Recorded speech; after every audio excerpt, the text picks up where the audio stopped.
Hello everybody, it is Calxiyn here, and if you guys enjoy this video, you guys should go ahead and subscribe for more stuff like this. I mean, this is pretty rare, so I don't know stuff exactly like this, but stuff definitely similar to this. So hello. So That's today, great. we're going to be doing something kind of special. We're going to be talking about Fullmetal Alchemist as me, somebody who has watched it Fullmetal Alchemist for the first time, right? Fullmetal Alchemist Brotherhood, and then, you know, we're gonna sort of bounce ideas back and forth, all that stuff. And so if you guys are watching this, we are recording in June.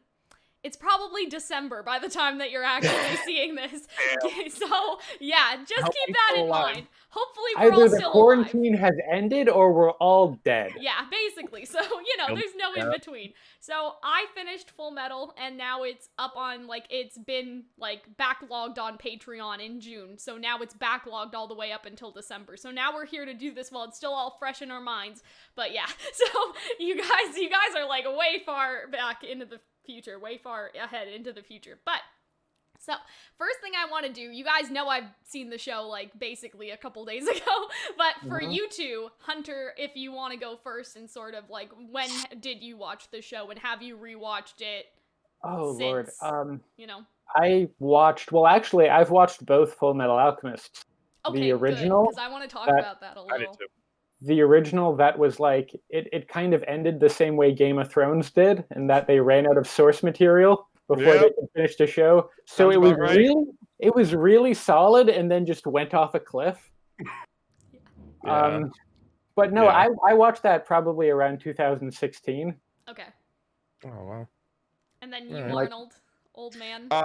So I was okay. Relax. Okay, I'm the same way. I watched the original like in the early 2000s. Like actually no, like mid 2000s. I think I watched it around 2009, 2010 was when I watched the original. And I agree completely with Hunter. Like when I watched Brotherhood, I was like, oh wait, this is exactly the same. Because at the time I didn't know about like anime adapting from manga. Mm-hmm. It took me a really long time before I realized that's how anime works. It's sourced from the manga. So I was like, wait, these are the exact same thing. But then like the original didn't have anything regarding like Xerxes or Father.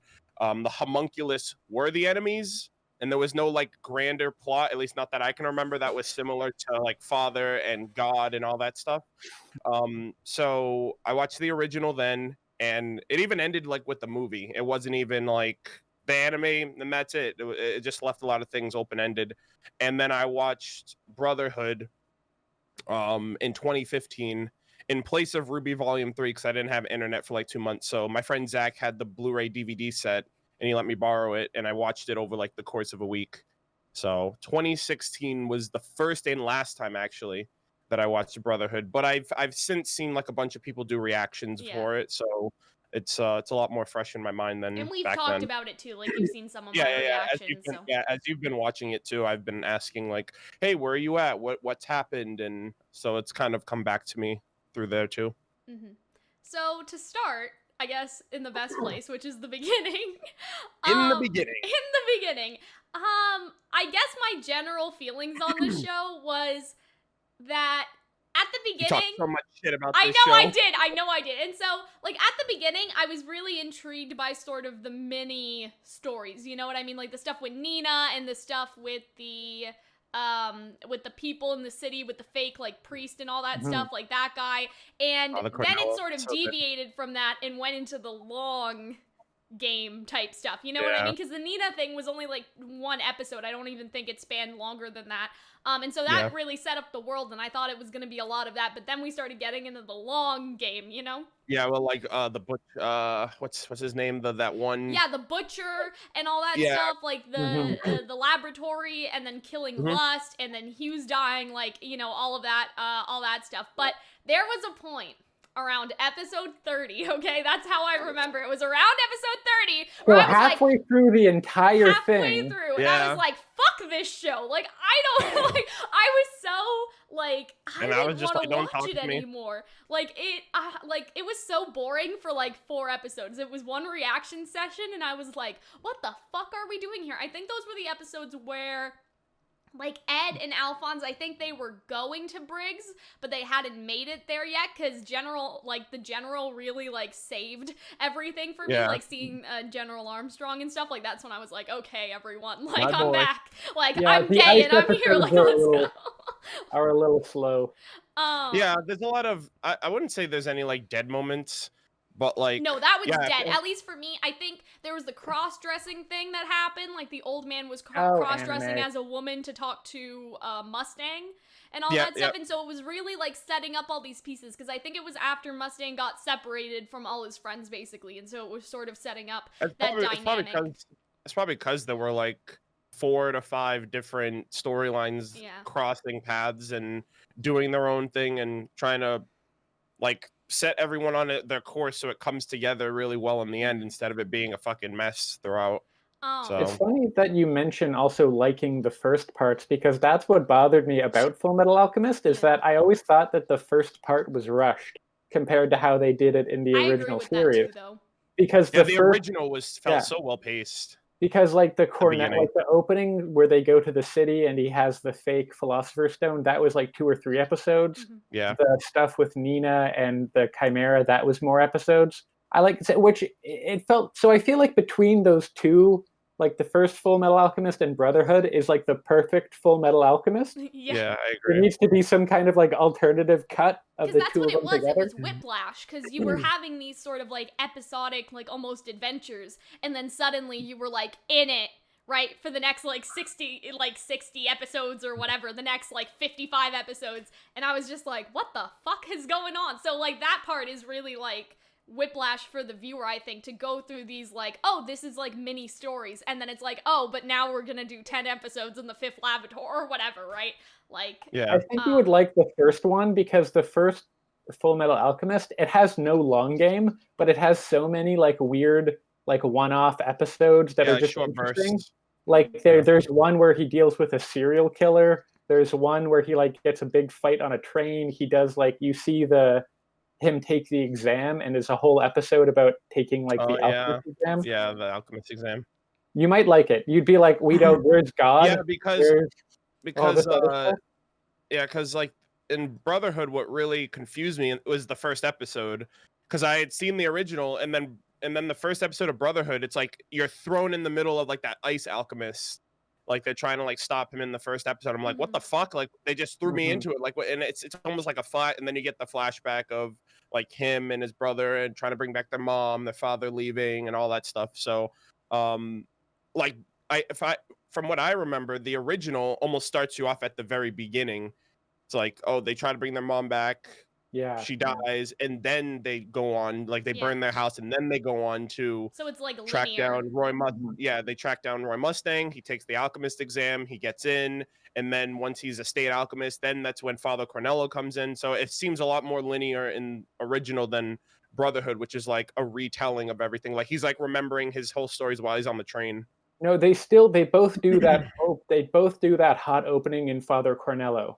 They both do that. They open with it, and then they cut back and they show him with the mom and everything. And even that, I think, was done better in the original, just because they gave it time. Yeah, so those are just sort of my gripes, I guess. Like, I wanted to get, like, my problems with the show, like, out, just because, especially, like, for reacting, like, that really left a bad taste in my mouth. I even posted on Twitter, I was like, why the fuck is this the best anime of all time? Like, I'm falling asleep over here. Slow burn. I am bored. Like, please help me. And again, that was around that sort of transition period where they were getting the Briggs and all that stuff. So those are my, like, 2 problems. Like, I would have liked to see them go on sort of those mini adventures that Hunter talked about and have that be a little more in the beginning. Like, I know it's a long show, but I feel like that would have been interesting, and at least then they feel like arcs instead of, oh, here's one episode of doing this, and now you're in this, like, 10-part, like, 10-episode arc, and then the next one, and then the next, you know?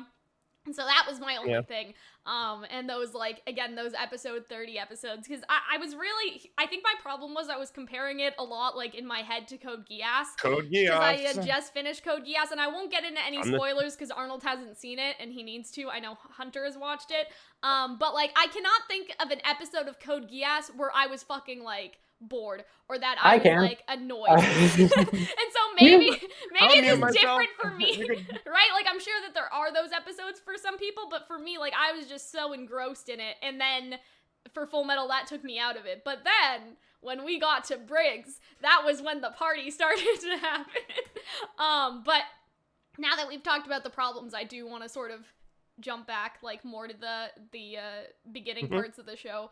I think it was really interesting to see like the Hughes thing was set up and then it really went all the way to the end, like until Envy sort of admitted that Envy did it. Like even though we sort of knew it, like that was one of the definitely the long ones that happened that I found really interesting because like he was a minor character, but he was also, I wouldn't say minor, he was a side character. He was minor for the time he lived, I guess, like compared to the runtime of the show. It's interesting because in the original Envy's like one of the main antagonists. Because like I love crazy. Hughes. Like Hughes is just so lovable, and I feel like they did that on purpose because they were like, we need to make this man as lovable as possible. So later, you know, this could be a through line like for the entire show is like who killed Hughes, and like we know that it was Envy, but Roy doesn't, right? So yeah, that's another thing too. Like when Nina died, like that's the one thing that kept Ed going. Even at the end, he was like, "Oh, at the end of the day, I couldn't even save a girl and her dog or whatever." Yeah, and that's what he says. He says that at the very end of the show, and so that was another interesting thing to me. It's also interesting how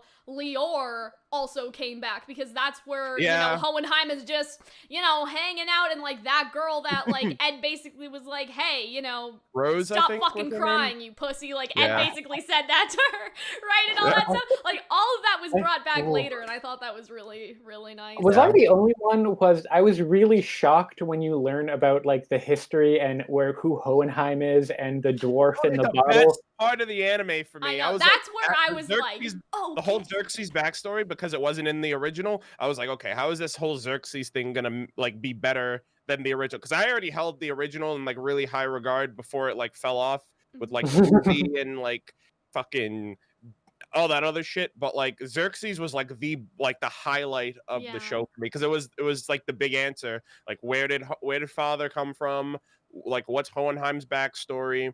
And it makes a lot of sense by the end of it. And Arnold was telling me, like, in the original Full Metal, there is no Salim. Like, there's a homunculus made out of Ed and Alphonse's body parts. Like, all this whack-ass shit going on. It's fan fiction. It's hilarious. I know. Like, it's basically fan fiction, right? That's what I said. But with Hohenheim, that's what really intrigued me, like, throughout even the hard episodes of the show, is I was like, okay, because I basically at the beginning, so if people have watched my reactions, at the beginning I was like, oh, Hohenheim's evil, right? Because we had seen Hohenheim and he looks like father, right? But then I was sort of thinking, okay, so I had a couple of theories, right? I had, they're brothers, right? So I had that. But I also was like, what if it's like a Jekyll and Hyde thing where Hohenheim is Hohenheim like in the normal times, but then he like switches like into father and all that stuff, and so we see him in the basement, but then like Hohenheim is good, so like a Jekyll and Hyde like personality disorder Hohenheim. Like those are sort of my theories. One's walking the country and one's confined to like a chair. Because I was like, oh, so here was my whole thing. I was like, oh, like he's walking around in the country, but that's not actually him. That's him like in his mind. Like that's like his mental palace. Because there was that weird episode where he's having the dream. I mean, right? you're literally getting into the original.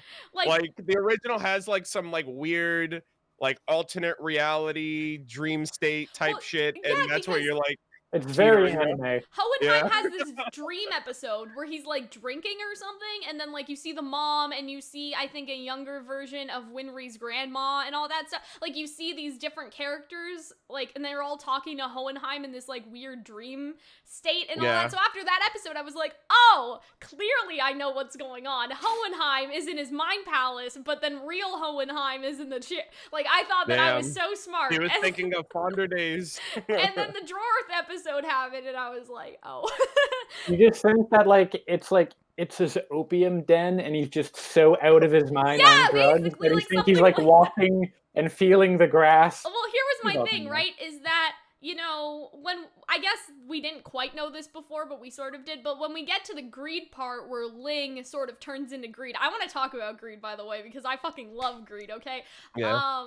But when we got to that part, I was like, oh, well, Hohenheim has been taken over by this homunculus. Like, that was basically my reasoning for the Jekyll and Hyde thing, because Ling got taken over by greed. So I was like, oh, Hohenheim has been taken over by the homunculus, and this is, like, him deep inside, and, like, his thoughts, like, trying to regain control, and I thought that was gonna be the thing. That was not the thing. Yeah. That was not the thing. But it's really fascinating, like, the whole backstory. How shocked were you when you found out that in the first opening that was Hohenheim and not that Al? was fucking crazy. Edward. Yeah. Like, and then like the Xerxes like crest, like how tablet, everything ties together. Oh my god, it was crazy. I also wasn't that in like Gluttony's stomach too when they ate wait where didn't like the crest was in one of the openings. No, I'm saying like in the show didn't Ed and Envy get eaten? Yeah, they did. By Gluttony, yes. And the crest, like a broken piece of the crest, wasn't that in Gluttony's stomach? I think that was in Gluttony's stomach. Maybe it could have been. I think that's where he first. Because there's also the ruins, like the ruins that they're like in one the part, desert. One part was at the ruins, and I think the other part was in his stomach. I think. Yeah, maybe. I remember. Maybe. Anyways. Pretty crazy stuff. Yeah. Going on. I'm realizing that I do not remember as much of this show because I'm like, crest, stomach, who? Yeah, and then he like turned into the dragon. What I'm concerned he was also a dragon to an extent. Dragon? There was a dragon? It wasn't a dragon. Yeah, it was like a big lizard. Like that's what kind Envy of was. Like it like wasn't a dragon. Envy turned. Yeah, no, the monster, and you can see all the faces inside Envy. I remember that. That was like an amazing, like nightmarish animation. The show also got dark very quickly. Like you think that like turning a small child into an animal. Episodes are them killing children and their mother dying. Then it got worse because it got dark later on. No, it didn't. And freaking Hugh's getting like killed in a freaking phone booth. But it gets even more dark because you see Hohenheim looking over an entire kingdom of like dead fucking bodies. Like that shit was crazy. Genocide, schmenocide. You kill one dog, that really upsets me.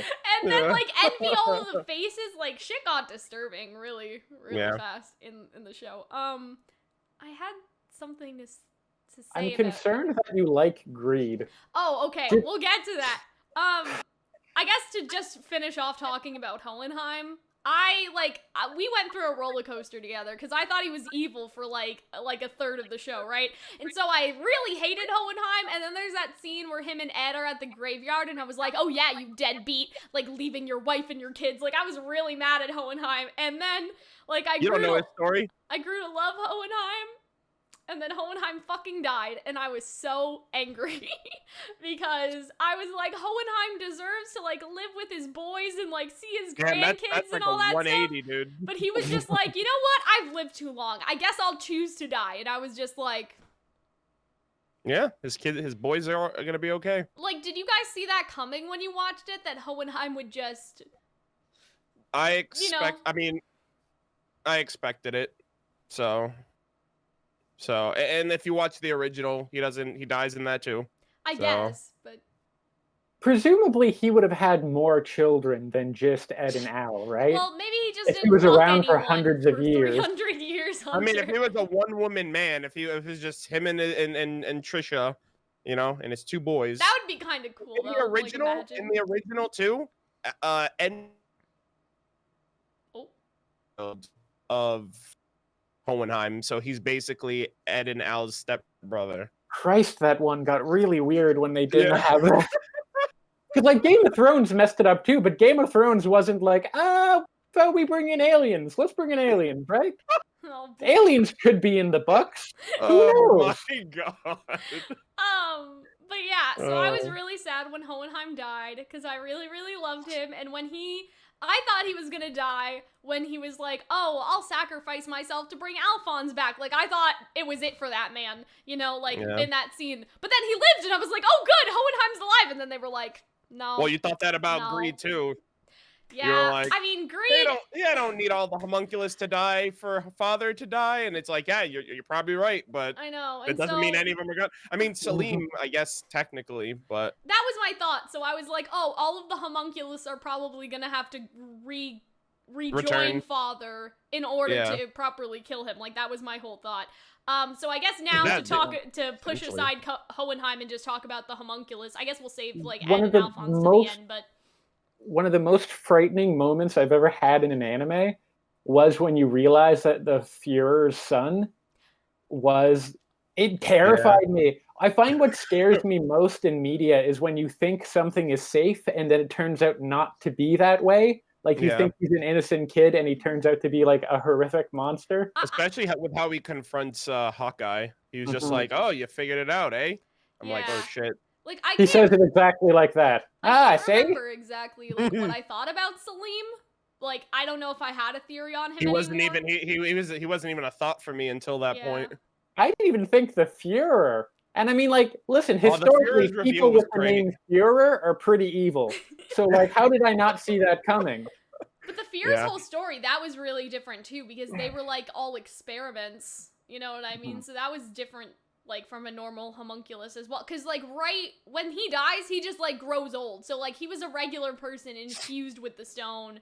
And as soon as it's removed, he just returned to a normal person. Like, that was all fucked up, like the boys being experimented on. But yeah, I don't think I had any suspicion about Selim, except I was like, this adoption story sounds kind of sketchy. Like, that's when I started, I guess when Hawkeye started realizing something was wrong, that's when I was like, It just made sense too, because it's like, well, homunculus can't have children, so it's like he needed a cover up. He needed to be like, oh, well, you're a part of this prestigious, like, royal, like, high echelon family. You need to have a successor, but you can't because you're like on some next level type shit, so you need a cover up. And then seeing the photos of Selim, he was also like from the past, like that was later though. That was like after you already knew. But like somebody found all these photos of Selim like being with different different people or something, like families.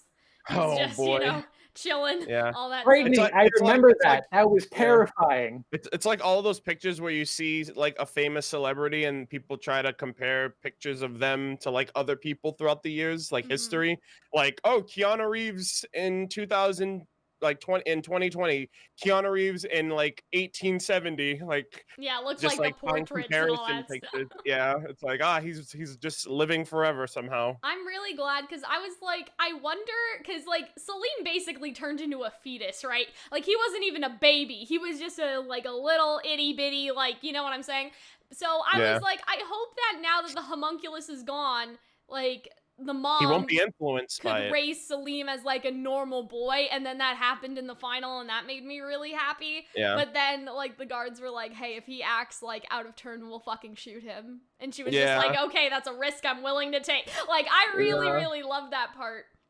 You know, because at least for Selim, he was able to sort of get the homunculus out of him and, like, live as, like, a normal kid. Because that's what he was at the end of the day. Like, he was still... I kind of like that, though. They're like, oh, he's still a kid. He's just playing with my helmet. But he was, like, doing Morse code. So he was definitely not, like, a normal kid. I think I enjoyed Greed the most out of all the homunculus. I feel like Lust died really fast. That really bothers me because every male character that you like in media are fucking crazy. No! Like when you think of him, there's Lelouch from Geass, there's Elle, there's... Okay, no, he's kind of weird. Legacy isn't... The actual opens with him almost cannibalizing someone. He's a little weird. But yeah, I mean, we'll talk about Greed. I think that I enjoyed... Wait, hold on. Before you get to Greed, what do you think about Sloth, though? Like, the best of all the homunculus. I wanted to bring it up. It's just like, wait a minute, there are 7 deadly sins, and I only see 6 homunculi. I went to Catholic school. Where's Sloth? I mean, it was cool to see him pop up, but he was definitely personality-wise the most boring, which is why fighting-wise they made him the most challenging, I think. Like, he did the most out of all the homunculus, because the whole time the show was going on, that man was digging. I guess. He did one thing, and he did it real well. He dug. But yeah, if I had to rank them, I would say Greed, the Führer, okay, we'll put Selim there for now. Lust. Envy's English voice I found very annoying, but character-wise, I feel like they were alright. I liked Envy. Sloth would probably be at the end, and then, like, Greed maybe No, gluttony. Gluttony. Greed was your Yeah. number one. Yeah, gluttony. That's what I meant. Gluttony's so cute. You don't like Gluttony? I mean, gluttony's okay, but like in See, terms of like Gluttony looks like he would interest, give Gluttony great is like a child at heart. I He's guess. Yeah, like no, very. he's not. That's the thing. He's not evil. He's just like a He just weird needs kid. someone tells him what to do and he just does Yeah. it. Like Yeah. Lux was just controlling him the whole time. Gluttony getting eaten by Salim, that was pretty fucked up. Like that's what cemented Salim as like a bad bitch. Like in my mind, like he had no like. He gave no shits, like he was fine with, you know, eating his own and all that stuff. That was like a very unfortunate end to Gluttony. Why did he eat him again? I don't remember. To get his sense of smell so he could fight better, like in the yeah. Okay. I think that was interesting though, because like all of the homunculus have very sort of fitting ends. Like Gluttony gets eaten, lust is burned, and like when you think about lust, you also think about fire, burning passion, right? Burning passion, like all that stuff. Sloth just got fucking wrecked, so I feel like that you know. Listen, I don't if know. you're too lazy, you'll get suplex. It's just a known thing to have happen. I don't know the metaphor there with him. Too. Like, Salim died because, you know, he was so uppity about humans, but then he wanted to be a human, like, he wanted to go into Ed, and then Kimley was like, okay, so fucking Kimley, can we talk about that for a second before we get on to the homunculus the wild again? card. Sorry, so Kimley confused me, because he sort of looked like, Greed, right? Yeah. So that confused me for a little bit, but he was just so irrelevant and like a random inclusion, and then by the end they made him matter, and so like I don't know, like that was the other thing I think that happened at the time where I was like, fuck this show, is that Kimley got broken out of prison, and that was like the whole thing, and so I was like, this is so random and weird, and like why are they doing this? He's literally just like he's the definition of like someone who just wants to watch the world burn and be a part of it. And so he was a real like wild card, and then in the end he was like, oh fuck you, Pride. Like he basically was Pride's undoing, because Pride ate him too. So I think they just needed another guy to like be an antagonist and be in fights. So they're like, oh, let's just have like it would just be the homunculus. Because he fucks with the bridge stuff, so I feel like they needed. You would need someone like that in general who like takes advantage of like bigger situations for like their own whatever plans. Ishval in Civil War. This seems like a nice opportunity for murder. Yeah, so that was the other thing. Like he was in the flashback. He was like, let's go. You know, they all did their part. But yeah, so Kimley, I was like I don't want to say Kimley was basically irrelevant, but I was like, why are you here? But then by the end, I was like, okay, Kimley, like I can fuck with you, Kimley, like you're okay, you know. So that's for Kimley's whole thing. Greed, I fucking love Greed. Okay, I don't know why you guys are like shaking your head at me. Whoa. No. I'm shaking my head because it's like we both already know how much you like Greed. It's like now we got to hear about it again.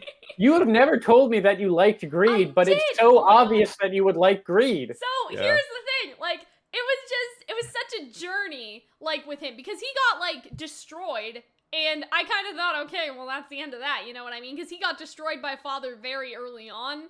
And then, like, down the line, right, he sort Greed of, 2.0. you know, is taken by Ling and all that stuff, and there's that whole thing. And just to see his progression from being a homunculus to being like, well, I really have no fucking better stuff to do. I'll join you, Ed and Alphonse, right? To see him, like, be on, like... that side and still be kind of like reluctantly on that side, like it's just the best side to be on of the day, really, you know? I liked the original one, the original Greed, because like he still had like his gang of like Chimera Chimera friends. Yeah, because like there were Chimera around. Yeah. Like there was the Rhino and there was like the Lion. The lizard girl who got killed inside of Al's armor, I think. Didn't the Fuhrer like... I don't remember that. That did happen. Like, the Fuhrer killed someone inside of Al's armor. But the Chimera were Kimley's friends this time. Oh, okay. Wait. Like, the Lion and the Rhino Chimera that joined Ed and Alphonse there are, like, later. 500 characters in this goddamn show. Yeah. Like, they were minor characters that ultimately all got killed off as the Fuhrer was going after Greed because he was like... he was like an AWOL homunculus. But those two go with Alphonse at the end. Like at the end, they go to so you said there was like a girl. I thought she was a lizard girl. No, I thought that was considered like a Chimera. There was like the Rhino and there was the Lion. Yeah, I know that those one. like Or those two I like. guess he's not a rhino. I guess he's like, I don't know. He's some Well, sort they were of like. cute. They could turn into their other cell, like Yeah, like their he had animal tusks selves. and then he like porcupine spikes type thing, remember? Yeah. And then there Yeah. was the one that was like the frog. I think that was the same Yeah, one. They yeah, just yeah. changed between. Anyway. Yeah. So I don't remember exactly, but the Chimera were like Kimley's friends, and then I just Ed remember. didn't kill them, and then they saved Ed, and like that was the whole thing. Yeah, And so I Greed remember like that. went with them. I just remember that when Ed first meets Greed, Greed has like his own gang of friends, and then after like when the Fuhrer goes after him, like the Fuhrer just basically kills them all in the sewer or something like that. The tail one remembers like that. I don't know how to explain it, but the homeless looking one that has the long like lizard tail. Yeah. That guy, like, and Greed ends up killing him, and then Greed starts to remember, and that's when he goes after the Fuhrer. So that's when I first started to really like Greed. When he like broke into the Fuhrer's fucking house and started attacking him. That entire like animation sequence was so exciting to watch when it happened. And Salim was there, and I think we knew about Salim by that point. So I was like that's not good. Yeah, Salim's like, damn, this guy's gonna blow my cover. Yeah, but Salim's like, oh, I can't do anything though, because Mom's here. So, oops. Yeah. But yeah, he could just off his mom too.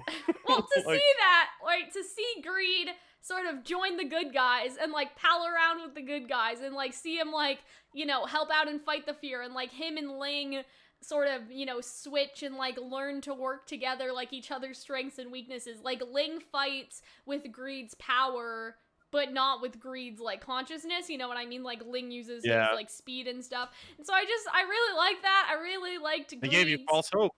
Personality, and like, by the end he seemed like he was like one of us, you know what I mean? Oh, but there was this moment in the basement where Greed came out of nowhere and the violin started going like do like that, that like the creaking sound that the violin sounds make, like in like the horror movie, like and then Greed was like, I'm in the middle of the circle, I'm gonna take over the world, and then Father was just like, no.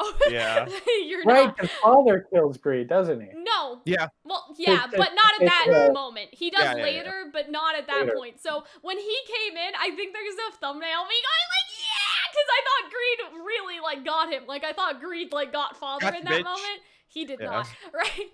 But and then in the end, like he was friends with everyone, and he learned the power of friendship, and how he was greedy, but what he wanted, whatever, like most in the world, was to just be loved. And then he died because Father yoinked him, and I was so upset, and I knew he was going to, because like I had that theory, like Arnold said, but I was so mad, and I'm still mad. I really liked him. I just wanted him to be happy. And I kind of liked that, like, because Lanfan and Ling, I feel like it was always implied that they were gonna be, like, a thing. That was the other thing. So when Ling and, like, Lanfan and them, when they came into the story, I was like, who the fuck are you people?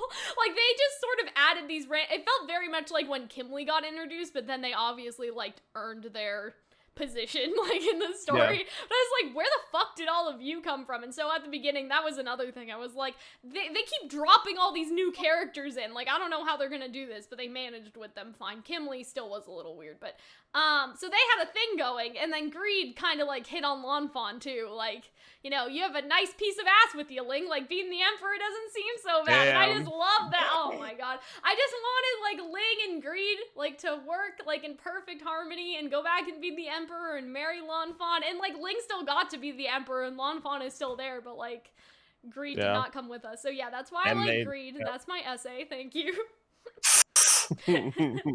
Oh boy. Because do you guys not see him that way? Because he got a whole like redemption arc. I'm a guy. That's why I don't see him that way. Well, I'm straight is what I should say.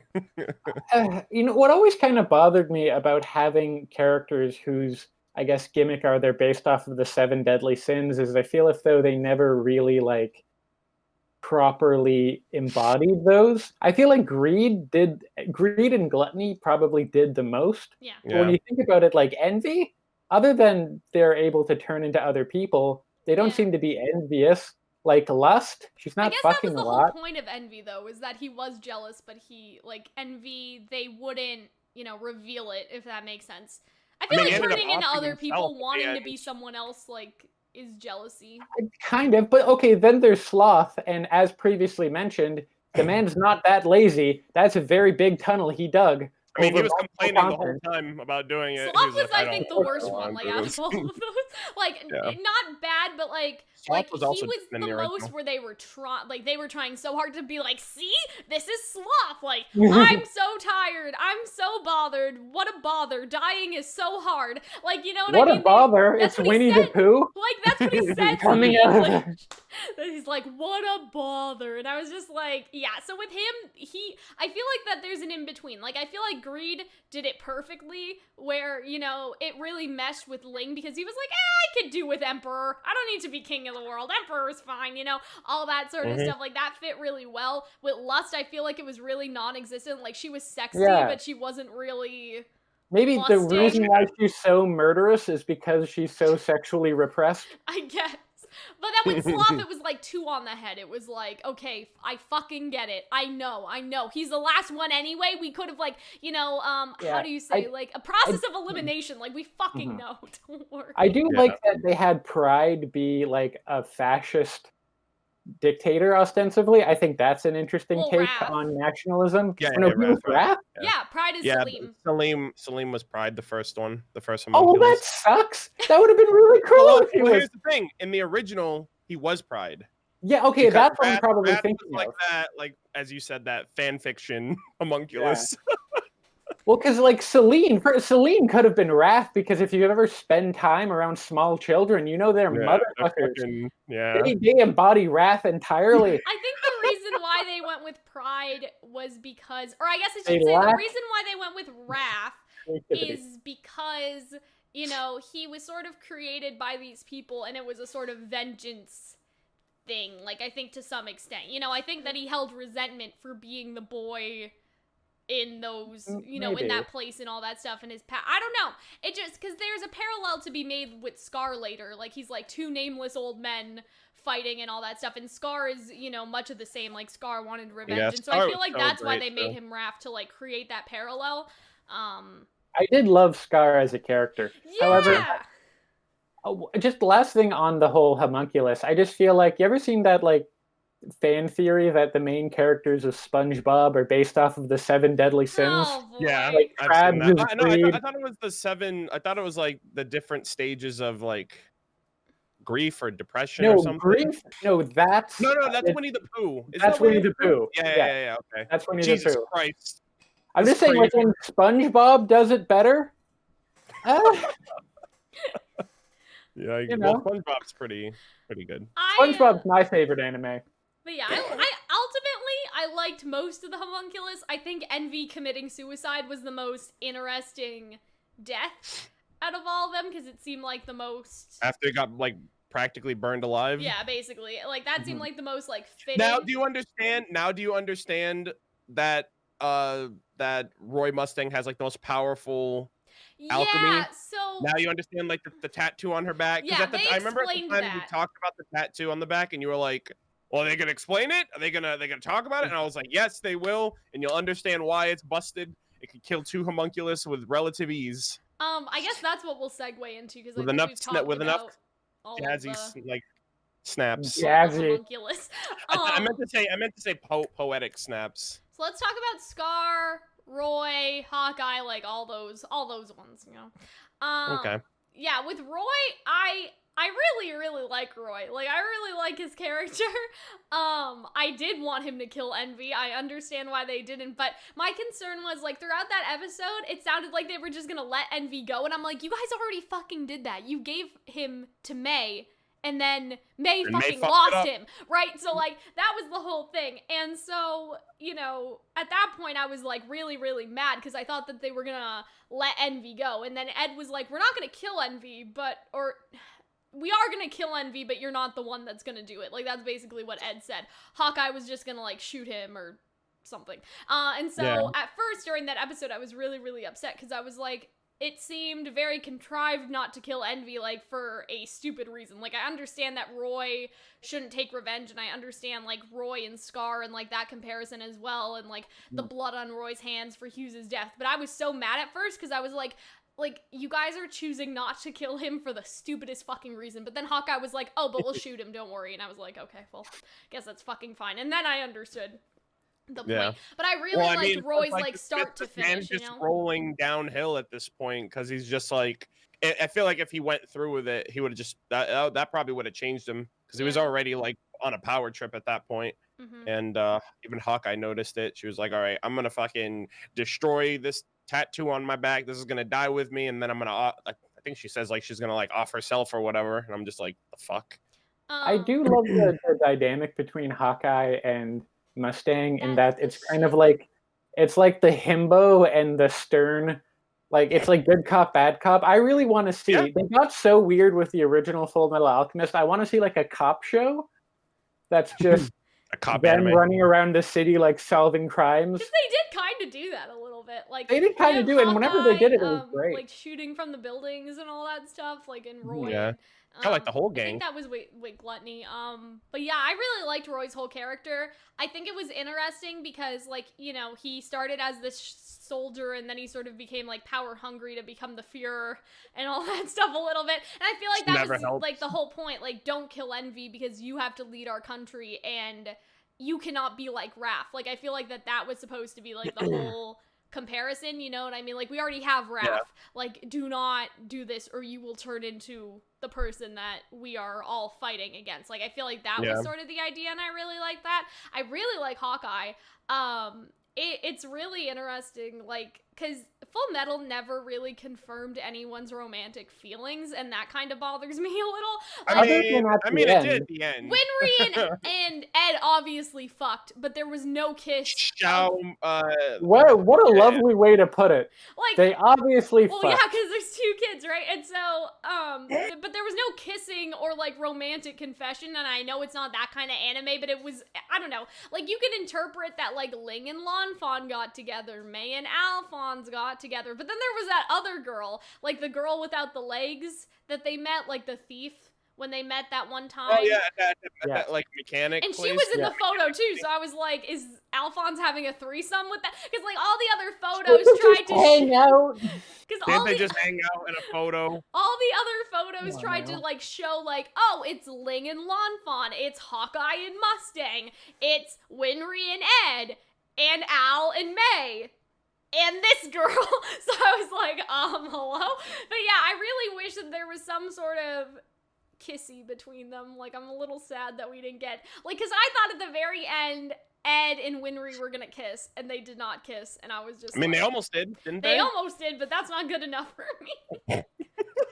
So yeah, I mean, I really like Roy as a whole character. I think he was really cool. I really like his whole, like, personality, his attitude. I love a lot of the humor in the show too. The humor is really great. The way that they use the animation to play up, like, a comedic scene, like they literally just take it, like, 2D cartoony art style with like some janky you know, cartoon animation, which is really great. I remember one scene where, like, I think it was actually in the first episode or something, but like, they were chasing some dude, and I think it started raining, or he got his, like, Roy got his gloves wet, and he was like, oh, I can't use my alchemy now. He's like, oh, now he's useless. And, like, everyone just forgot about him. That's what it was. Yeah, he could never do it when it was, like, raining outside, and he was gonna try to fight when it was raining, and then Hawkeye had to grab it, like, no, you idiot! You're gonna die. Which is why I love their dynamic. Spin-off. I love their spin-off. A lot of the comedy is really great in the and it's good because it's like, it does get dark, but they kind of still, I think, like, towards, like, the final arc, like, with Father and Truth and, like, the sacrifices, I think after a certain point it was just like, okay, we can't just be cracking jokes anymore, like, we just have to keep going with, so, like, the humor, the short jokes kind of stayed, which was annoying. Like, it is odd to think that the show has those, like, wacky cartoony jokes and 2 instances of genocide. Yeah. I mean, surreal kind of, never together, but still, you know, around. No, yeah, they weren't in, like, Ishvala blowing up together. It's like, hey, isn't this genocide funny? So not together, but yeah, I know what you guys mean, especially, like, towards the end. Movies. Towards the end, I think the only jokes were, like, the short jokes still. Like, I think father's still called Ed Puny or something. That kind of annoyed me throughout the whole show, that they kept, like, that was the running joke, like it was about Ed's height. I don't know if that bothers anyone else first watching it, but I got really you're the annoyed only by short person here watching this show. Yeah, I guess so. That's why they made a reference of that in RWBY, because so Crow, obviously originally voiced by Vic Mignogna, who voiced Edward. Yeah. And then and then Oscar is voiced by Aaron Dismuke, who did the original voice, I think, for Alphonse. Yeah. So but he didn't voice Alphonse in Fullmetal Alchemist Brotherhood. He voiced Alphonse it's just they voiced each of the other ones from the different versions. Mm-hmm. So then in the volume 4 character, the volume 4 like end credit scene, he's like, when Oscar shows up in the bar and sees Crow, he's like, I don't think they allow kids in here, Pipsqueak. That was like the Full Metal reference. I didn't notice that. Reference to Full Metal. Yeah, that was really cute. great. I thought you meant when Ruby is like, I don't need like friends or something. I drink milk because like Ed has the whole thing with the milk. That could be seen as it too, because like Ruby's entire conception was like heavily influenced by anime, so I can guarantee you that was a FMA reference. So as for the other soldiers, I didn't really grow super attached to any of them. Like Havoc? There was Havoc, the guy that what about Big Muscle Guy? Oh yeah, Big Muscle Guy. We like him. There was 2 big muscle guys, right? There was so there was Louise Armstrong, and then there was the teacher's husband, and then they both just like shook hands and just like flexed on each other. And they just like, that's like the most like, oh god, I want them to be like my dads, just have like these giant muscular men flexing their way. And that's another, listen, why they do all this stuff with the big genocide in the world? It's like, no, you just needed 2 shows, right? Cop shows, one of which are Muscle Boys, other which are Himbo and his lovable sniper. What I was going to say was, like, I mean the minor soldiers, like, there was the black-haired kid with the glasses. There was Maria, who obviously they sent her away, right, for most of the show. I was happy when she came back, though. That was nice. There was Havoc, who I actually did kind of like a little more. There was Hawkeye's friend, who was the girl. And, like, she came into town and, like, did, like, I don't know. She came into town to see her, pass her a note or something, and then she went away. She had the ponytail. Yeah, I don't remember most of the minor characters. I don't know. But yeah, so like with them, I never really grew attached to any of them. They were just kind of there. Like I didn't hate them. They were okay. Like I enjoyed their presence when they were around, but they weren't really super important. Like it's really for me, Roy, Hawkeye, General Armstrong, like Olivia Armstrong. I think he's Colonel one of them's General and then one of them's like Major Armstrong. I think Major Armstrong is Muscles, and then General Armstrong, Olivia, the teacher, her husband, Scar, and then May. So that's sort of like the category in my mind. Like those other ones, like no. Yeah.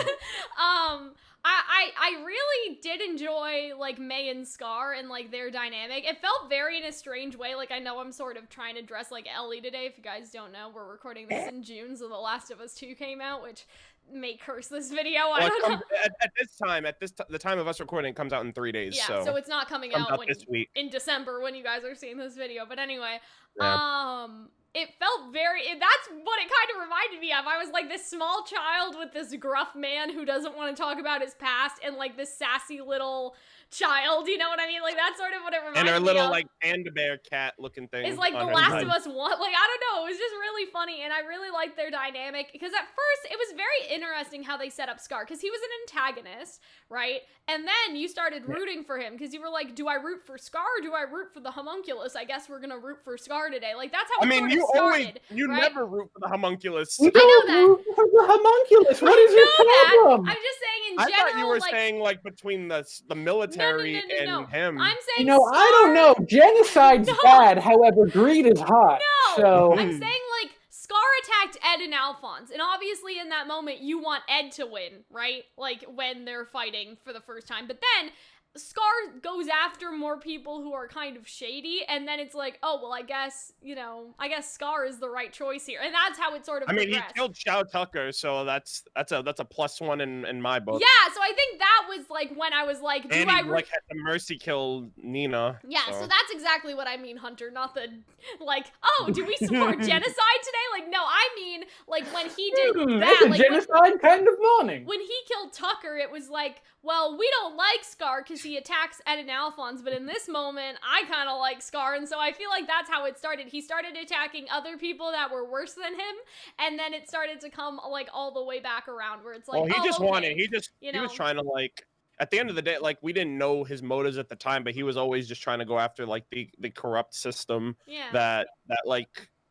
took advantage of him and his people and the war for, like, their own, like, and I think they handled the power. whole war really well, because, like, you know, I think Mustang and Hawkeye, they accept that they are war criminals. Like, they accept that they have committed genocide, and it's a very heavy topic for the show. I feel like they did it in a nuanced way, where they're clearly saying, hey, genocide is bad, but Roy and Hawkeye are not bad people. Like, they are, you know, you sort of just have that. Following orders. They're following orders, like the dogs of the military thing. There was someone higher up that, you know, didn't care, if that makes sense, or did it on purpose, right? There was somebody in the background that orchestrated all that this. was also staged too, because, like, you had all the major bloodshed wars across in the places, across the entire country. And so obviously you have a choice. And it was all planned out for. It was all planned out for. Because God. underneath all that genocide, there was Sloth. Just keep on just creating that transmutation circle. It was so well, like, it was just so well executed for all that. Because then, like,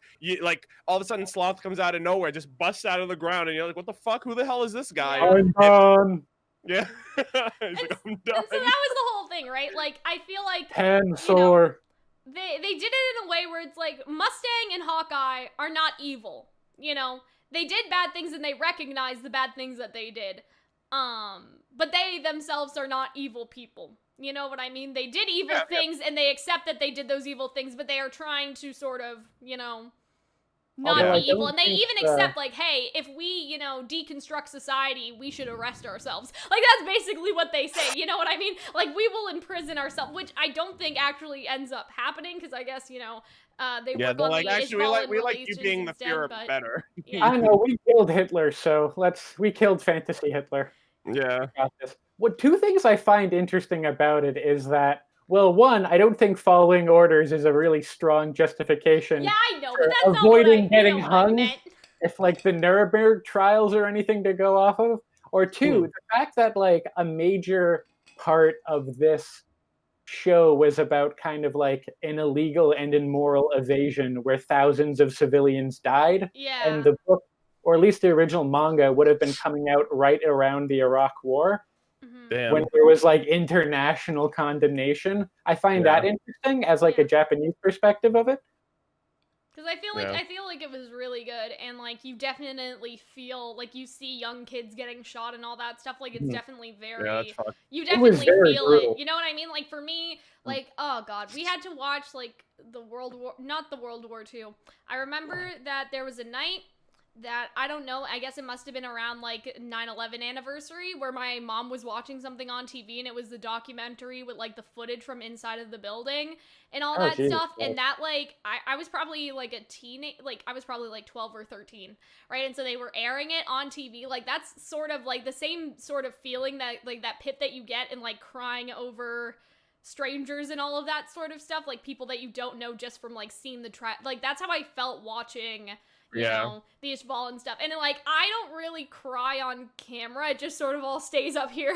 Like, when people watch my reactions, they can see it just leaking out instead of, like, the sob type thing. But, like, that really shook me, like, how they sort of showed all that. Like, I don't know. I feel like they were definitely trying to make a point, like, to the audience like that. You know what I mean? Like, they were definitely doing it to affect the viewer in that way and sort of balance that between the humor moments. Like, they wanted, I feel like that, you know, part of sending the message is getting the viewer sort of invested in the show. Like, you know, does that make sense?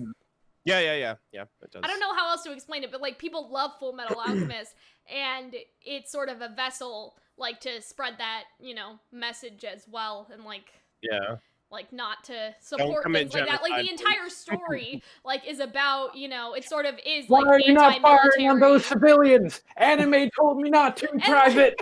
I just mean like, you know, to support like reform and like, you know, supporting people whose cultures have been sort of wiped out by the actions of like our ancestors, like all those sort of messages. That's what I sort of think, you know. I don't think Fullmetal Alchemist is pro-reform in that they don't really reform the government so much Well, as they get rid of all the bad people. They murder They gave everyone us an who is a epilogue. part of it. They gave us like an epilogue, like a couple years, like after, for example, like after everyone had kids and was like grown up a little bit more to actually see the result of all of their, you know, labor throughout the show. Because they do change stuff, I think. Like, I mean, I don't know exactly what they did, but you hear Roy being like, oh, okay, well, the first thing we're gonna do is, like, Ishvalan, like, reparations and, like, rebuild their land and all that stuff. So stuff is changing. Yeah. I don't think they, like, entirely overhauled their political system or anything, but that's just sort of what I mean. Like, I'm trying to remember. By killing all the bad people. They did kind of do that, which isn't typical for reform. I'm having trouble remembering, but Scar didn't die, did he? No, Scar's alive. He helped the other Ishvalan guy. Of his arm. Who was General Armstrong's like right hand. They all went out to like you know, save the world and stuff. Like that was fun. Oh, yeah. Can we talk about how bizarre like the Ishvalans are, just in that they're a dark-skinned race of people with really white hair? Red eyes too. And red eyes. And it's just like, I remember once you told me that your dream girl, Cal, was a black girl with blonde hair. And I'm like, those don't exist in the natural world. And then I saw Ishvalans and I'm like, okay. Well, I guess it's a fantasy race, you know? It's like the Nazi, like blonde hair, blue eyes. So it's like, let's give the opposite. Brown, blonde hair, blue eyes, white skin. It's like, well, all the people from Xerxes look very... That was sort of interesting. They all look very Aryan. Like, all the people from Xerxes, it looks like that's supposed to... I don't know, like, that's sort of what they're supposed to be. Like, the Führer, you know, he had a little mustache, too. Like, they weren't exactly subtle about the illusions they were minting. I think that there's also, like a Jewish-inspired illusion, like, with the Ishvalan, just because that's what it seems like, because I think that they think... Jerusalem? Yeah, because it seems like I don't remember exactly what Scar said, but, like, you know, they have a god and they're supposed to be, like, their chosen, like, people and all of that sort of stuff. And so I feel like that's a comparison, too. Like, there's been a lot of genocide in the world. We can draw a lot of comparisons, right? But I feel like, I don't know, I just really like the way they did it. And, like, you know, you get all these, like, I don't want politics in my anime or my video games, but you love Fullmetal Alchemist. Like that's the whole point. Like, it's one of the, you know, one of the most political, probably one of the most political anime, again, other than Code Geass, which is very, like, it's in the real world, with the real world politics and all that stuff. So, yeah, I really like Scar's whole thing. Really quick on Scar, what did you think about him killing Winry's parents? Like, how, like, the coincidence of that. So the fact that it was him out of every character in the world, like, who crosses paths with these characters, and it just happened to be him. So that's really the other thing, is that, like, I feel like that goes back into, you know, Roy and Hawkeye did evil things, but they're not evil people type thing. Yeah. You know, because they obviously, like, they participated in genocide and they themselves have accepted that was probably not their best moment, sis, right? Yeah. And so for Scar, I feel like it's definitely not equal, because I'm sure Roy and Hawkeye kill more people, but with Scar, it's a very similar thing where Scar did an evil thing, but now he's sort of atoning, and he's on, like, if you want to call it the side of the good guys, like, for the betterment of the world. Because even though he hates Amestris, he doesn't want to see Amestris die and all these innocent people die. And so I feel like that was really interesting, because it sort of puts Roy and Hawkeye and then him on the same, like, sort of level, where it's like there's a crossover between both of them being evil and killing people, but now they're doing the right thing, I guess. Like, there's a lot of, like, Roy and Scar, like, purposeful comparisons, and then Scar and the Führer, purposeful comparisons, like, all that stuff. But yeah, I don't know. Destiny's a tricky bitch sometimes. Like, I'm not surprised that it was Scar out of anyone that it could have been, you know? Like... Yeah, I was just curious. I did want to see Winry kill him, because that was back when Scar was on our sort of team, you know what I mean? I was like, kill him, Winry, get him! But it's the same thing, like with Just Roy, grab her wrench. right? Like how Oh Roy my God. didn't kill Envy, Winry did not kill Scar, and so it's like, and I feel like that's where Scar learned it, because Scar is in that scene when Roy chooses not to kill Envy, and Scar like talks to him about his revenge and all that stuff. I feel like he learned that directly from Winry. Like he learned that because Winry decided not to kill him in the same way that Roy decides not to kill Envy. Forgiveness. Like it's like hey, I forgive you enough to not kill you, even though you killed my parents. You know. I'm showing a lot of restraint right now by not killing you. May was really cool, like as you know the side That characters. Alka history. With her Alka history, I really liked her fighting style. I think that was really unique to the show. All the people from Xing, that was when I was like they're dropping a lot of characters here, but they really sort of like came through the whole story. When the old man died, I was like really sad when he died. But it was so like it was epic. Didn't he lose an arm too? No, but God, one of the guy right? with the chainsaw on his arm, he like stabs through I think? the old guy to hit the fear. So it was just like it was a shish kebab kind of scene, and it was fucking crazy. It was heavy. But like I feel like Ling was, again, I guess it's because Ling got tied in with Greed. I think that Ling was a very enjoyable like male character. I think Lan Fan, I really liked her character. I think that they were really smart, like cutting off her arm and then like putting it on the dog. Like I really enjoyed them too, because they just had such good like strategy. I do not remember that scene. Oh, that was great. It's like that like so like the Fuhrer followed the blood trail of her arm that was on the dog to like distract him from. It's like, you already lost the arm, might as well put it to use. Yeah, and that so poor dog was too was probably like so proud of himself. He's like, yo, I got a meal for today. God, that's like cannibalism. I mean, I guess it's not, but still. He looks at the Fuhrer and is like, am I a good boy? Did I do a good job? Got an arm. He like dropped that leg off. So like I have the perfect alchemist for you, and then they. But May became really important towards the end, because she is the one who basically helps Alphonse kill himself. Which is pretty crazy, because like I wasn't out of context. That's pretty strange. Because again, I wasn't too sure about them when they first entered the story. I was like, because Fullmetal just drops a bunch of new characters on you, and you just sort of like take it, like especially like with Briggs and stuff, they just introduce all these new people, and all that. But like I don't know, I just really liked how May, sort of functioned that way in the story, and I really like her sort of commitment to all that. And I like at the end how Ling like is gonna protect her clan even though she didn't win, because they have their own sort of struggle going on. And that's very interesting about Fullmetal, is that sometimes they are doing it like for the sake of the good guys, right? Like May, but like May comes back for the sake of like the good guys because she doesn't want to see Amestris fall. But like Ling and May and like Scar, they all have ulterior motives, and their ulterior motives just happen to be on the side of the good guys. You know what I mean? I'll fight the homunculus because I want immortality. All of that sort of stuff. And that was really cool, instead of it's just like, well, this is wrong, so we'll participate. They all were kind of like, it is wrong, but I have my own thing to do, so sorry. Yeah. I felt like that was really nice. And with that, I think we're getting into Winry, Alphonse. Oh boy, how long is this gonna go? Just a little longer. I blocked off like an hour because I thought that, we were going to be here a while. Oh, wait, no, we didn't talk about my favorite female character, which is General Armstrong, Olivia. Oh, yeah. I really liked her brother. Like, I liked Major Armstrong, Alex, or whatever. Like, he was cool. He was a joy, like, whenever he popped up on screen. Like, I really liked his character. But as soon as Olivia, that is what saved me watching this show, is that Olivia, when she came onto the screen, like, that just saved my entire viewing experience. Like, just her personality, even her design, I thought was really, really nice. Just how she commands the Briggs, how they call her Sir, like everything. I think they call her Sir more in the subtitles than they do it in the show sometimes in the English dub. But just how they do all that, like, oh my god, like she's just such a good woman character. In power. And she takes, like, zero shit, and, like, of course, now I'm blanking on some of her lines, but, like, her lines are some of the best, like zingers and some of the best, like, lines in the whole show. Like, just how she talks to people. Relationship with her brother, too. Like, you would think, like, her brother's just a big softie at the end of the day, because, like, she'll literally just she'll, like, I don't know. She doesn't pull any punches with him either, and he realizes that. And like she fucking hates Roy or something, and she's like, "That'll show you back in Central." Like she's just so determined to like fuck with him so much, and I love it.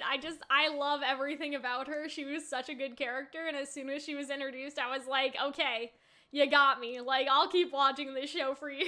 Like, she was just so fascinating to watch, and like up until the very end, like her and Alex sort of fighting Sloth, and all that stuff. Like, I'm so glad that she lived. I was so afraid that she was gonna die. I just love her, man. Like, she's so... I'm sure so many people felt that way, but like Fullmetal, like that was the surprising thing is like, I remember on Ruby Twitter or something, somebody said that Ruby was better than Fullmetal Alchemist because Ruby has like strong female characters and Fullmetal Alchemist doesn't. Yikes. And something like that. And I was in the middle of watching the show. I can think of 3 right off the top of my head. I didn't really pay that any mind, but by the end, like, Winry, and, like, when Winry, like, sort of, like, gets captured by Scar and, like, participates in the plan, and, like, you know, I feel like that Winry, Hawkeye, and the General, like, and the teacher, because we'll talk about her a little, like, they are some of the strongest fucking characters, like, in the whole show, and I feel like Winry, like, she has a very, like, masculine interest, you know what I mean? Like, she's a mechanic, and all that sort of stuff. The General, obviously, like, she's just a fucking badass. The teacher, it's sort of the same thing. Like, she has a giant husband, but she is, like, a small lady that'll kick your ass. Alright, everyone. So, Discord went down for Ontario, Canada, but we are back. And so, all we are going to talk about now is Winry, Alphonse, and Ed. And that is, that's how we'll, conclude all that sort of stuff. Winry! Oh my god. I think Winry is like the perfect love interest because she had enough of the love part and enough of being her own person part, which is sometimes the part that anime starts to forget. Right? So I just really enjoyed like Winry's entire character. Because she was just sort of like, oh, she's Ed's childhood friend. Oh, she fixes Ed's arm sometimes. Oh, she's actually a part of the story now. Like, that's how it sort of progressed. Like, they introduced her in sort of small increments. Then she sort of, like, she, came along with them, like, sort of helped, I guess, opened her own mechanic shop, but, like, helped that guy with their mechanic shop. You know what I mean? Like, she had this little, like, place that she worked at. Then she went to Briggs, and, like, that's when she sort of really was staying. I think the other time was obviously like when she had the option to kill Scar and all that stuff, and so I feel like they really did a good job at, yes, she's Ed's love interest, but like Ed doesn't even know that he loves her, so they gave her her own character and a lot of stuff for her to do, like that time in the hotel when they were together and she was like worried about whether Alphonse was actually gonna return to normal and all that stuff, and all of the scenes that she was a part of. I just thought it was really, really nice. It was refreshing, I should say, because sometimes some anime, it's like, here's the love interest. What does she do? She loves the main character. That's it. That's all she does, right? Or he. Sometimes it goes the other way around too, where some like anime guys sometimes are just fucking try to force it in where it's not there. Or it's like a harem, where like the anime character is loved by multiple. Yeah, like, and I'm glad they didn't do that, because I was like, as soon as like Hawkeye and like those characters came in, at first I was like, because they're older too, and so that's the other thing. Like Hawkeye doesn't really love Ed and all that, so like Ed's still like a young kid. When May was introduced, I was kind of like, but then May liked Alphonse, so they really didn't go with the harem shit. Like I feel like most of the women in Fullmetal, like, not that they don't like Ed, but they're like, oh, you little kid, you know what I mean? Like, especially like Hawkeye, it feels like babysitting, and then the General, like, there was just no room there for the General to be in love with Ed and all that stuff, right? So I thought that was nice. I think that Winry's character was very refreshing. I liked the one scene where it like started to like become apparent to her that like Ed was maturing. Like, I think it was the moment she was like, oh, when did his shoulders get so broad? And I was like, oh, there it is. Yeah, there was one scene where he was like walking away from her, like he was talking to her, and then they just had a random conversation, and then she just started seeing him differently, like looking at him differently. Something else I liked is that Ed slowly grows up during the show, not so much that it's noticeable if you're watching all in one, you know what I mean? If you're watching all in like a session, if that makes sense, because even if you're watching 4 episodes a week like me, it wasn't noticeable, but he does change. Like, he sort of gets the Hohenheim look, especially at the very, very end. Yeah, that I mentioned to you.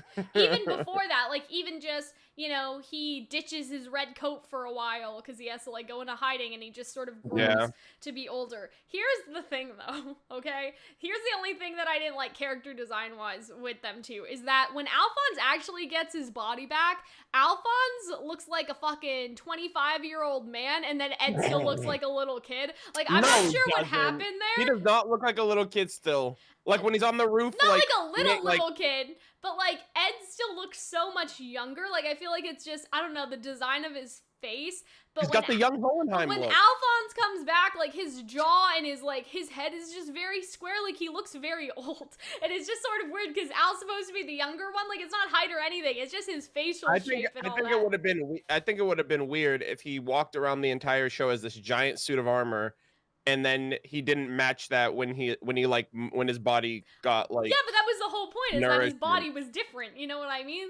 And I mean, his body was different because it was, like, malnourished in the behind the door. So basically, and, like, Alphonse just got stronger, and that aged him like Alphonse also probably got, like, his father's gene, like, he kind of has the same stature as his dad when he's older. And so, yeah, that's the only thing, like, when Alphonse came back, I was like, you're supposed to be the younger one. Like, he's the one that actually drinks his milk, so. But just the two of them as characters, like, I really like their relationship throughout the whole show. Like, obviously, that's cemented by Alphonse sacrificing himself for Ed's arm and all that. And I feel like it was very interesting because Alphonse and Ed, they changed a lot, but they also didn't. And so, you know, like, they have a very consistent personality throughout the entire show, but they still managed to grow and learn. Like, I feel like Ed was definitely a bit more of an asshole when the show started, and he still has that sort of part of his attitude, but he's learned to let people in. Like, I feel like that Ed was sort of like, well, just me and my brother, fuck you guys, I guess, and he was very harsh at the beginning, but then he sort of, like, power of friendship, and he sort of softened, but he still had those aspects of his personality that, like, made us like him in the beginning. And with Alphonse, it's the same thing, is that even up until the end, he still does feel like, you know, the softer, like, younger brother. Like, I don't want to say the more happy one, but, like, you want to be around Alphonse. You don't necessarily want to be around Ed, you know? Like, Alphonse is, like, the cheerful one, and he still had that up until compassionate. He's very end. What's odd about Alphonse being the cheerful one? I've not read the manga for Fullmetal Alchemist, but I've heard about it, and I've seen other people read it, and they say there's a lot of elements of, like, body horror that are kind of left out from the show. So, like, when he snaps on, with like their automail, like, prosthetics. Okay. There's a lot of stuff. There's scenes of him, like, crying because it hurts so much to snap them on. Because in the show it's like a joke, but in the show it's like it's torturing. Or the stuff about Alphonse can't fall asleep. I think that happened with Lanfon. Like, Lanfon, her automail hurt so much. And, like, this is gonna be weird for Arnold, but, like, we have this guy in Canada, like, Terry Fox. Like, you hear about Terry Fox, like, had his prosthetic leg when he was running, and it, like, made him bleed because it, like, cut into him so much. That's what I kept thinking about when Lanfon was doing the thing. And so Canadian folk hero and other anime protagonist Terry Fox. Yeah, and so, like, when I sort of saw that, it was very real, like, all the prosthetic stuff. But yeah, you're right, like, they started making a joke, like, oh, Alphonse can't sleep, but Alphonse is alone at night all the time. Like, that's he would lose his goddamn mind. He just stays up. That's why he's such a good alchemist, is that he just stays up all nights and reads about alchemy. Yeah. There was that one scene, I don't know if this was in the original, if it was in Brotherhood, but, like, the first time you see them, like, do the surgery on Ed, like, immediately after, like, they try to transmute their mom. So basically he has, like, no arm and no leg, and like, Winry and her grandmother are basically doing the surgery, and he's just, like, screaming, and, like, you see, like, the pans of water and the towels and the blood. I think that was, I don't know if that was in the Brotherhood, but I do remember that scene, so I don't know if it was in the original or not. But yeah, that was probably, like, the one time where they actually show, and it was when he was a kid, so it was like right when it happened. And then There's meanwhile, a lot of horrifying shit in this show, man.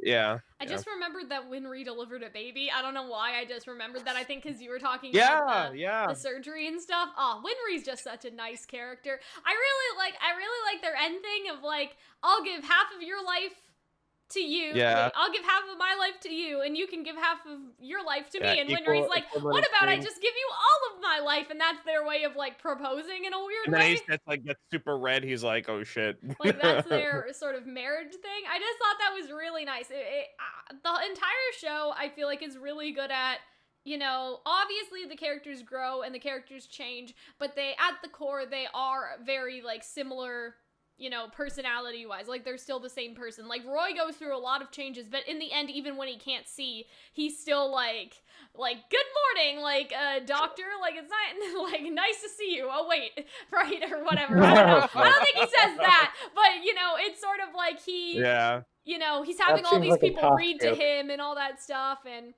he still has that sort of attitude about him, even though he goes blind. That was fucked up. But, like, that was one of the most, like, I think that was one of the most, like, hurting moments that I had, like, watching that chunk of the arc was when Roy couldn't see anymore. And he's like, it's so dark in here, Fullmetal. Like, how can you even tell the status of my injuries? And I was just like, But he got sight back, and then I guess Havoc got his legs back or something with the Philosopher's Stone. That's the other thing I liked, is that all these characters, because in a lot of shows you have, they're the good guys and they're the bad guys and that's it. But with Roy, it's like, and I guess comparing him to Ed, Roy is like, well, I know Fullmetal wouldn't use a Philosopher's Stone, but I'm not fucking Fullmetal, so, you know, go ahead, give me my eyesight back. Like, he has that sort of attitude, and I just love that. Like, I think that's so great. I really like that sort of comparison, because they're all good guys, but, you know, they all have sort of a varying sort of moral compass in what they think is right. It's not just, well, everyone thinks this, because they're all on the same side. Like, I really liked that. Yeah. I really like it. I think the best part of, like, the show overall, which is really funny to say, it's at the very, very end. It's like that monologue that Edward says. Like, he's like, oh, if you can survive if you can endure and survive anything, you'll find that you'll have the strength to deal with anything.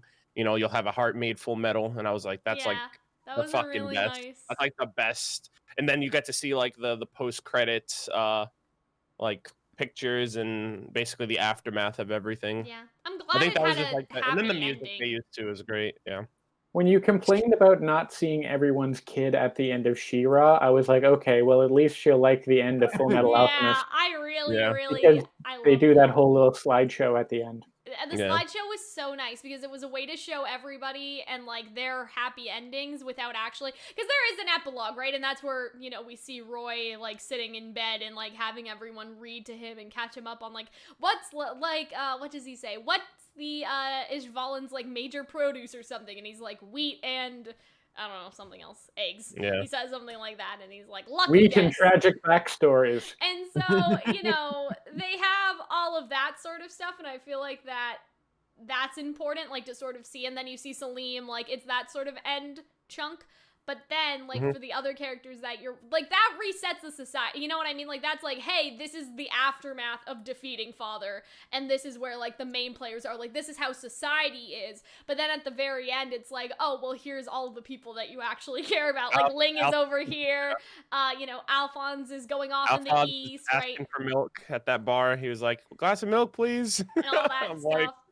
Like, that's a shot at his brother. I think it ended very, very well. Like, I think that I said this on Twitter. I do like Avatar more, and I think Avatar had less episodes that I was bored by, if that makes sense, because that's really like, you know, like 10 out of 10 doesn't mean perfect, but like I think that Fullmetal is still a masterpiece, but just there are still problems with it, and I feel like sometimes people are a little bit, because they remember it like in the nostalgic way, like, oh, this is like the best show ever, but as somebody who has watched it recently, it is very good, but there are still a lot of issues in there with like pacing and, you know, they're minor issues, but there's still something that prevents it in my mind from like, oh, well, Code Geass is like here for me, and Fullmetal's like here, whereas Avatar is here. Right, Geass more than Fullmetal Alchemist. Yeah, I do, and I think I shouldn't say I'm surprised, but I think it's funny uncommon. because, like, I don't know. Like, I really like Ed and Alphonse, but I like Ed and Alphonse like they're like my brothers, you know what I mean? Whereas I like Yeah. Lelouch like I want to fuck him. So I feel like that's sort of the difference in the shows and all that stuff is that, like, I don't know, I'm sure lots of girls had a crush on Ed. It was just not me, right? So I totally lost where I was going with that. But yeah, I really like Ed and Alphonse. Because the horny entered you and no coherent thought left. I really like Alphonse and Ed's relationship throughout the entire show. I like how they both go through these changes, but they still sort of stay the same, like the boys that we love. You know, it reminds me a lot of Kingdom Hearts, and I know that's a weird thing to say, but like Sora changes so much. I gotta watch that trailer after this. Sora is like, you know, changes so much after being a little kid, but he's still the same Sora you know and love. That's how I feel about all the Fullmetal characters, is that they all went through shit, and parts of them have changed, and parts of them have been changed, but they're still like the Ed and Alphonse that you love. I mean, they're not like end, warped. You know? They matured. Yeah, you know. they matured. I also love how they both similarly take on the topic of genocide after Goofy's home village was murdered by Mickey's Imperial forces. Oh boy. Yeah, it was really touching. It was like Hotel Rwanda, but with Disney characters. Anyway, that's the only Kingdom Hearts comparison I'll make in this video, is just the characters, not the story. But yeah, I feel like that I've gotten all of my thoughts out. I think I do like Alphonse a little more. Like, I like that Ed is sort of, I don't know, like Ed has an attitude, if that makes sense, but I think out of both of them, I think I really like Alphonse and Alphonse's journey a lot more. What are your overarching opinions of the series? Yeah, so I guess that's what we're getting into now. I still rate it in the order I rated it. I think it's my, like, out of the ones I've watched recently, it's probably my third favorite anime, or I guess people say Avatar is not an anime. I don't fucking care. It is. Right? It is. Like, I would say Gias, Avatar, Fullmetal, Death Note. And I really, really like Death Note, but I'm saying, like, quality-wise, I cannot ignore the problems that Death Note has towards the end, and I feel like Death Note has more of those problems compared to Fullmetal. So that's, like, not necessarily my enjoyment, because I did another chart of that on Twitter, but, like, overall, like, what is the best? That's what I think. So I think that Fullmetal definitely takes over, like, Death Note, because Death Note, before I started watching all this anime, Death Note was my favorite, but Death Note just has some, like, major story issues. God, I want you to watch Hunter x Hunter so much. That's my favorite anime of all time. It's so good. I feel it's not concluded, because, like, the mangaka is, like, he takes, like, 5-year breaks at a time. We'll get there, maybe. But yeah, I think, like, Fullmetal has more likable character. Like, obviously, Fullmetal has a lot of fucking characters, but compared to Death Note especially, and, like, if we're comparing, like, the love interest thing, like, Winry is a much better written character than Misa. And I know they're two very different shows, but that's what I'm, like, in my head, like, you know, like, L and Light are very sort of fleshed out, but, like, I don't think that has anything on Fullmetal and, like, what Fullmetal did, like, I feel like Death Note is really great when you're 14. Yeah, I guess that's it. Like, I've just grown up, you know? And the more you age, the more you're like, Yeah. Like, there'll always be a place in my heart, but, like, watching all these new anime, I think it was, like, somebody commented on my Code Geass video, and they were like, congratulations, Kaylin, you will now question the quality of any other anime that you watch now for the rest of your life, and I was like, yeah! You need to do, you're lucky I wasn't around for whatever video you did about Code Geass. Oh no, we're doing that one on Saturday, which I'll probably... that'll probably be up before this one. This one's still like December. But we are doing a Code Geass talk very similar to this one, or we would have done one already. But yeah, I think overall Fullmetal is a very solid show. I think that I definitely did enjoy it. Not necessarily to the extent where I was, like, yelling every episode, like Beastars and Code Geass and all that stuff, where I was just, like, having a heart attack every time I watched it. But I think that I don't know, like, sometimes there are things more important than, like, the twists and all the excitement, you know what I mean? Like, I think that throughout Fullmetal, like, it was very solid, even though as a reaction experience, like, sometimes I was like, why are we here, guys? Why are we doing this? Like, the narrative itself, like, it was an experience. It wasn't a roller coaster, you know what I mean? Like, it wasn't like a thrill ride. Like, it was an experience and like a very like interesting story, you know what I mean, that you needed to like be there the whole way through, and very fulfilling. Like, I think that it ended really, really well, and that's more than you can say for things like Death Note, you know what I mean? And so yeah, I think overall I really, really liked it. I do see why it's people's favorite. I don't know if it's the best anime of all time, but I think it's definitely one of the most solid, like, narratives that have probably come out of anime. Like, one of the best stories that can balance all these genres of, like, the romance and the humor and, like, all the themes that it does. Like, it juggles so much and it does it so well, and I think for that it deserves a lot of credit, you know what I mean? Yeah. Even if in some places I'm like, well, this could have been tighter, this could have been paced better, like, for the amount of stuff that they had to work with, like, they really pulled it off. It reminds me a lot of Avatar in that way, you know? Like, Avatar had a lot of stuff going on for a minute, not as much stuff by any means, but, like, I don't know, it just sort of reminded me of that, like, everything just really tied together at the end of Fullmetal, and it was Come to think really of it, Avatar also satisfying. has 2 instances of genocide. Yeah, and so it was very satisfying. It was a very satisfying anime to watch. For reactions, I still think that most of my reaction experience is good, but I think it's one of those anime where it's more like you want to think about this after and sort of analyze it more than react to it. That's sort of how I feel about the show, that it's more interesting to think about and do this talk with you guys than like some of the reactions to the episodes were. And obviously I'll keep those because like it was me reacting for the first time and I still really like them. But yeah, I think it's much more of an interesting anime to sort of discuss and all that stuff. So that's where I sort of stand on my final feelings of it. I think it'll be more interesting to think about in the next couple months, as I mean, we're in June, they're in December, so maybe I made another Fullmetal video, I don't really know. But thank you guys for joining. Yeah. I guess to finish though, like, what do you guys think about the show? Like, where does it rank for you guys out of the anime that you've both watched? Hunter? Oh, you can go, Hunter. Honestly, people would probably be upset with this, but I don't have many controversial anime opinions, but one of them is that Fullmetal Alchemist is basically all right. Yeah. But then again, like, when I watched it, it was 2016. Maybe I was just in a pissy mood. Maybe I didn't like listening to you guys talk about it. It's like, maybe I can rewatch it.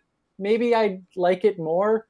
But I think originally, just for whatever reason, whether it be the world or the characters, it never kind of brought me in the way that it brought other people in, especially because that show has been like, you hear about it maybe less now, but for like, you know, maybe back in 2016 when I watched it, people were saying like, you know, this is the best anime there's ever been. I definitely think it's a little overhyped.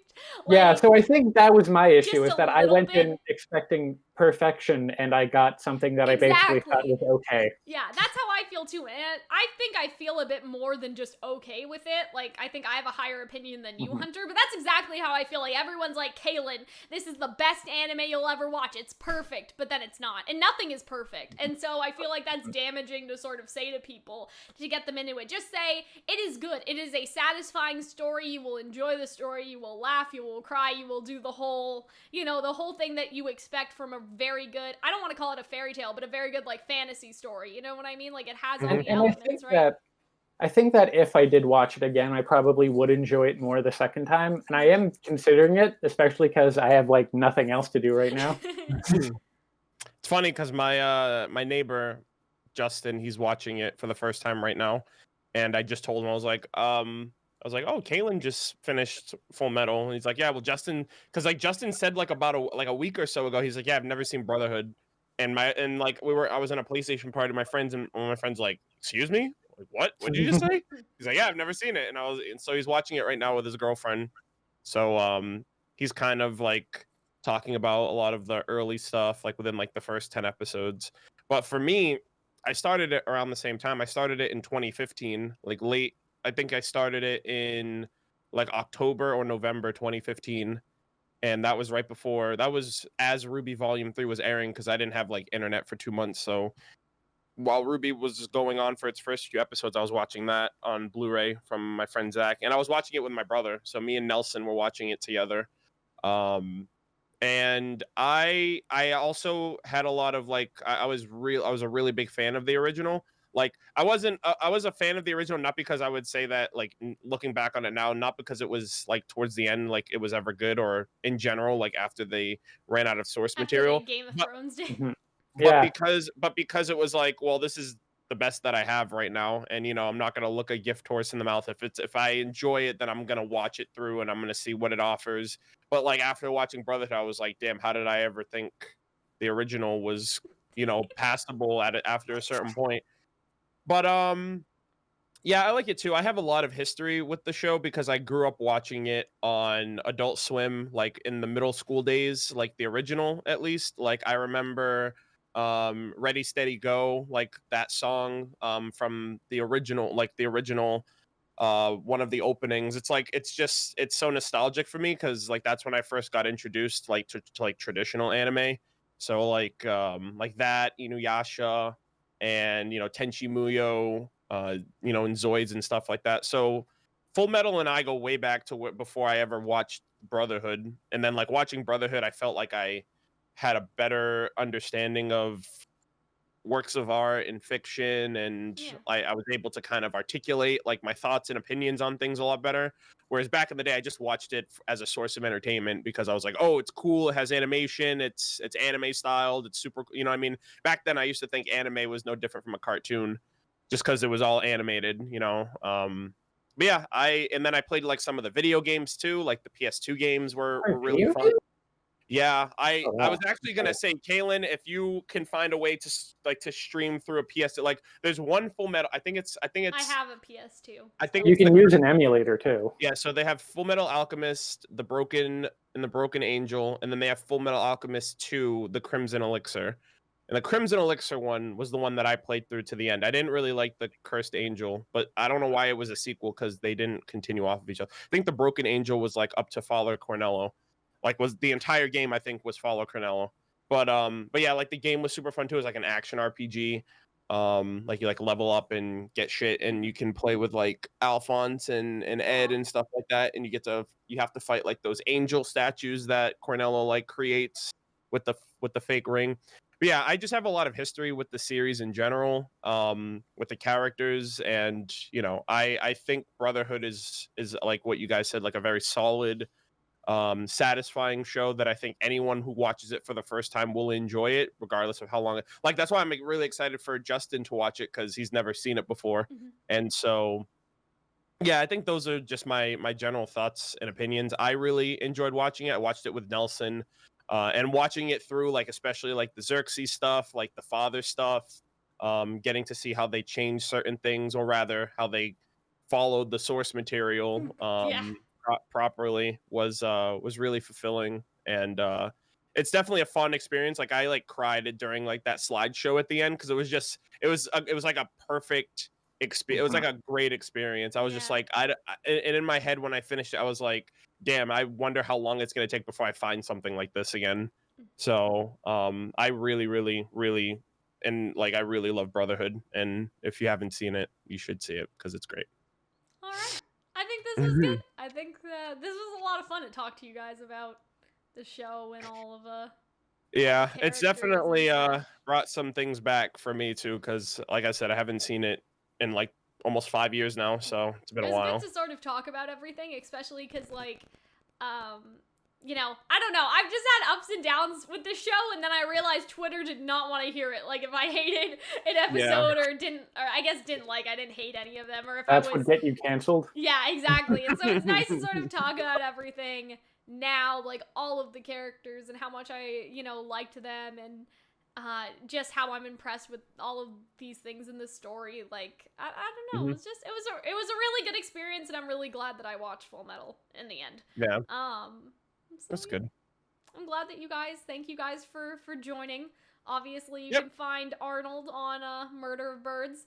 You can find Hunter here if quarantine ever ends. I don't know. We're watching in December, so I'm just like, Ruby will be back by then. So if you've seen Hunter in videos, that means that's where you can find Hunter. If you haven't, I have no idea. So, I don't hopefully know. Things are everything's opening okay. up in Ontario now, so we're Yeah. probably not too far away from that. I know, Yeah. but That's You good. never know, man. Like, we could have, like, Yeah. the third wave, like, the zombie apocalypse is gonna start. Like, who knows, man. But yeah, thank you guys for watching. Thanks you guys for joining, and I will see you guys in the next one. Bye, guys. Bye.